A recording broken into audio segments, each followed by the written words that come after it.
먼저 신라 중대하고 그 다음에 신라 말기, 신라 후기의 어떤 거를 좀 정리할 텐데요. 신라 중대 같은 경우는 왕권이 강해지다 보니까 그 신문왕 때 신문왕이 왕권을 강화시킨 게 신라 중대잖아요. 그죠? 그래서 이때는 신문왕이 하급을 위해 신문 6개 돌려라고 하는 어떤 그 개혁책이 있었고, 그리고 여기에서 더해서 이제 신문왕 같은 경우에는 구주 오수경 체제를 만들게 되죠. 요 자막으로 달아드립니다. 그리고 왕권이 강해지니까 상대적으로 왕이 그 자기 친구를 두려고 해서 육도품들을 강화시키고, 그러면서 육도품이 강화되면서 진골귀족이 하락을 하죠. 진골귀족 하락. 자, 그래서 신라 중대 같은 경우에는 정치기구로 보면은 집중 화상, 그러니까 육도품이 있는 집중이 업되고, 그 다음에 진골귀족이 있는 화상이 다운이 되죠. 화백회의 상대 등. 그쵸? 그 다음에 토지제도는 신라 중대 어떻게 될까요? 노급이라는 거는 누구한테, 쌀포르스 몸이니까 누구한테 유리한 거예요? 노급은 진골귀족한테 유리한 거죠. 그러니까 이때는 신라 중대 때는 노급을 폐지하고 관료전을 지급하죠. 그렇죠? 노급을 폐지하고 관료전을 지급합니다. 근데 신라 말기 때는 어떻게 될까요? 신라 말기 때는 왕이 힘이 약해지죠. 왕을 누가 죽입니까? 진골귀족이 죽이죠. 진골귀족이 죽이니까 진골귀족 자체가 어떻게 돼요? 진골귀족이 강해지면서 노급을 부활, 그러니까 노급을 다시 받게 되는 거죠. 노급을 부활했다는 거, 노급을 다시 받는다는 거잖아요. 육두품은 신라 말기에도 세력이 약해지잖아요. 왜? 얘는 기회주의자거든요. 그러니까 왕의 힘이 신라 중대 때, 아니 신라 말기 때 왕의 힘이 갑자기 약해진 거잖아요. 중대 때 강했다가. 그러니까 이 육두품은 신라 왕한테 옆에 붙어 있었거든요. 근데 신라 말에는 왕이 이제 허수아비가 되니까 얘네들은 어디로 갈아타는 거예요? 육두품은 신라 말에 호족한테 갈아타죠. 그렇죠? 호족. 그래서 신라 말은 왕권 다운 진골귀족 업. 그러니까 진골귀족한테 유리한 쌀포러스 몸을 활용해야 되니까. 그래서 쌀포러스 몸인 노급이 부활, 노급을 다시 주기 시작하고요. 노급을 다시 받게 되고요. 신라 말기는 선생님이 어떻게 암기하라고 했었죠? 풍선호육. 그래서 풍수지리설, 선종, 그 다음에 호족, 육두품이 세력이 강화된다. 풍선호육. 이렇게 기억하시면 될 것 같습니다. 통일신라의 유학과 문학입니다. 통일신라는 왕권을 강화하고 나라를 안정시키기 위해 유학 교육을 강화시켰습니다. 신문왕대에는 국학을 두고 지배층의 자제들에게 유교 경전을 가르쳤으며, 그러니까 이제 육두품을 강화하기 위해서 신문왕 때, 신라 중대 때 이제 유교 국립대학을 만들어서 이제 지배층의 자제들을 유교 경전을 가르쳤고요. 지배층의 자제는 주로 이제 육두품이 많겠죠. 네. 그리고 원성왕 때에는 국학생 가운데 유교 경전에 대한 이해가 뛰어난 자를 선발해서 독서 상품과를 시행합니다. 그래서 이거는 과거 시험이라고 보면 되는데요. 이거는 독서, 책을 읽고서 세계의 품으로 나누는 과거 시험이라는 뜻입니다. 그래서 이거 있죠. 그러니까 그 전에 1세대 아이돌일 때는 그 아이돌로 이렇게 성공하는지를 몰랐었는데, 아이돌을 하다 보니까 막 성공해요. 그러니까 2세대, 3세대, 현재는 5세대, 하츠 투 하츠까지 막 아이돌을 하려고 하는 사람들이 늘어나다 보니까 이제 전부 다 데뷔시킬 수는 없잖아요. 그렇죠? 그래서 어떤 제도가 생겨요? 연습생 제도. 그래서 시험을 봐서 너 매주 경연을 해가지고 매달 경연을 해서 노래랑 춤 잘 추는 애들 너희들 연습생 데뷔조 해가지고 너희를 데뷔시킨다. 똑같습니다. 그러니까 국학에 들어가려고 하는 사람들이, 공무원 하고 싶은 사람들이 많아지다 보니까 어떻게 돼요? 이제 시험을 거치게 되는 거다라고 보시면 될 것 같습니다. 유학에 대한 이해가 깊어지면서 뛰어난 학자들이 많이 배출되는데, 이 뛰어난 학자들이 많이 배출된 건 육두품이 많았습니다. 강수는 통일전쟁 과정에서 외교문서를 도맡아 작성하였고, 김대문은 화랑세기 등 역사 관련 저술을 다수 남기게 됩니다. 당의 과거 시험인 빈곤과에 합격한 최치원은 뛰어난 문장으로 이름을 붙였고, 설총은 한자의 음과 뜻을 취하여 우리말을 표기한 향찰과 이도의 용법을 정리를 하게 됩니다. 그래서 여기 위에 봤었던 강수, 김대문, 최치원, 설총 이런 사람들은 거의 다 육두품이고요. 발해 유학과 문학은요, 발해는 유학의 통치형을 반영하고 국립교육기관으로 주자감을 설립하고 귀족자제에게 유교경전을 가르쳤으며, 당에 유학하던 발해인이 빈곤과에 합격하는 사례도 나타나게 됩니다. 일본을 방문한 발해 사절단은 수준 높은 문장을 보여주기도 합니다. 그래서 빈곤과는 뭐냐면은 지금 자막에 달아드리는데 당의 외국인 시험입니다. 당의 외국인 전용 시험인데, 당나라는 유나이티드 스테이츠 오브 당, 그러니까 미국하고 똑같아요. 개방성이 엄청나게 강했습니다. 능력만 있으면 국적이나 종교 따질 거 없이 그 높은 고위 공무원이 될 수 있었거든요. 그래서 그 빈곤과를 통해서 그 국내에서만 머무는 게 아니라 아이돌도 그렇잖아요. 국내 전용 아이돌들이 있는데 외국에서 특히 더 국내보다 인기가 많은 그 그룹들이 있거든요. 그래서 그런 그룹들은 어떻게 돼요? 외국에서 활동하는 거죠. 네, 그렇죠? 그래서 똑같습니다. 그래서 자기 능력만 있으면 외국에서 당나라에서 그 활동하던 발해 사람, 그 다음에 통일신라 사람들이 있었다. 이렇게 보시면 될 것 같습니다. 그래서 처음에 그 소수만이 불태울 수 있다. 그래서 고구려의 태학 있죠? 그래서 소수리망이 태학을 설립했고, 유교국립대학.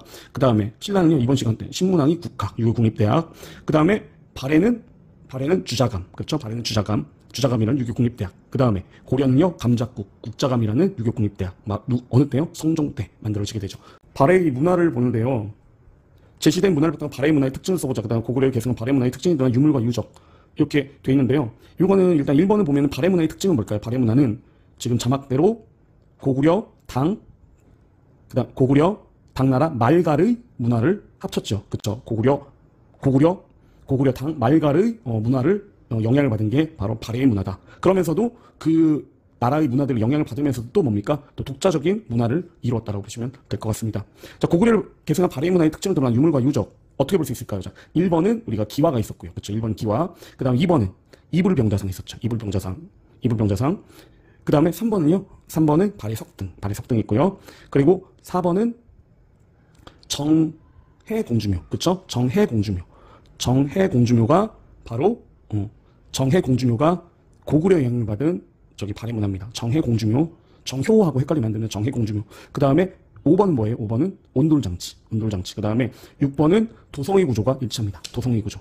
신라 교류를 통해 문화가 더욱 발전하다. 신라는 통일로 주변 국가인 당, 일본 등과 활발히 교류하였습니다. 특히 많은 승려와 유학생이 당으로 건너갔습니다. 이를 통해 선진학문과 사상이 신라에 유입되었고 이는 신라 문화가 더욱 발전하는 계기가 되게 됩니다. 이와 함께 당을 오가는 상인들도 늘어나게 되는데요. 이에 산동반도를 비롯한 당의 해안 지역에 신라인의 집단 거주지인 신라방이 세워지게 됩니다.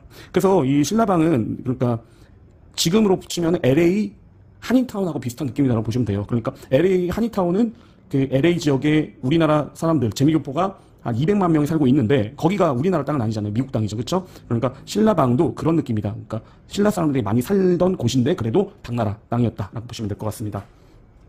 그리고 여기는 자막으로 달아드리는데 당항성을 통해서 그러니까 당나라와 교류는 당항성을 통해 활발히 교류를 하게 됩니다. 일본과의 교류도 활발했는데 주로 무역을 통한 경제 교류가 중심을 이뤘습니다. 신라는 당과 일본 사이에 중개 무역을 하였고 일본인은 신라의 배를 이용해 당을 가기도 하였습니다. 그 밖에 서역의 상인들도 울산을 건너와 직접 교역을 하기도 하였다고 합니다. 이처럼 교역이 활발해지면서 다양한 해상교통로가 생겨났고 고세기 전반 장보고는 완도에 청해진을 설치하고 당신라 일본 인내 해상무역을 장악하게 됩니다.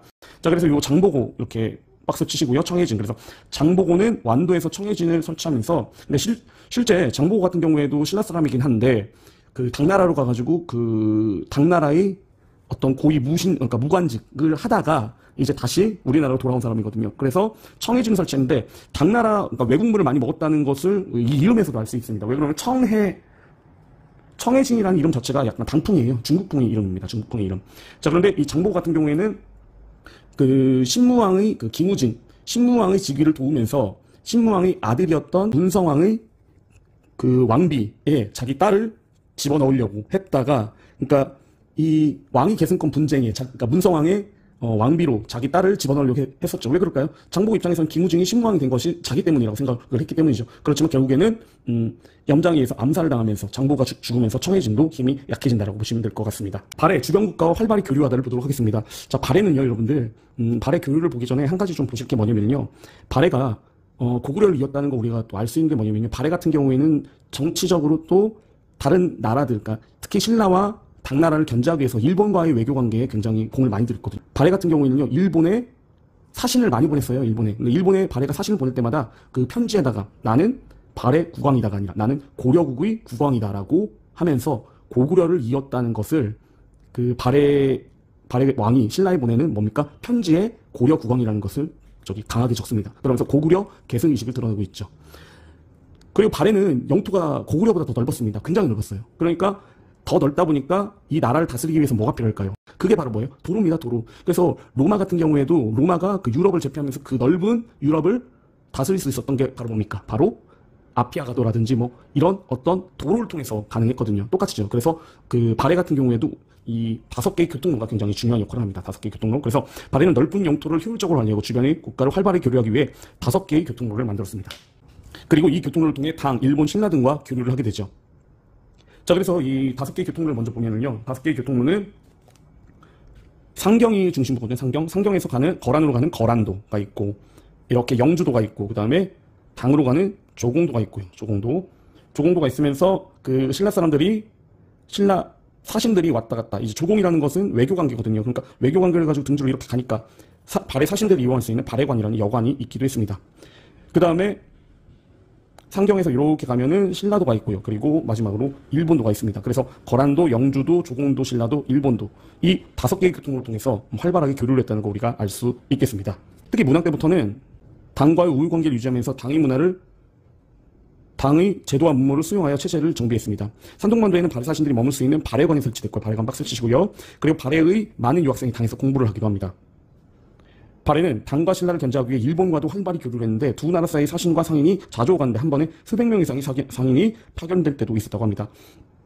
신라와는 신라도의 존재를 통해 남북 사이 교류가 이루어졌음을 우리가 짐작할 수 있겠습니다.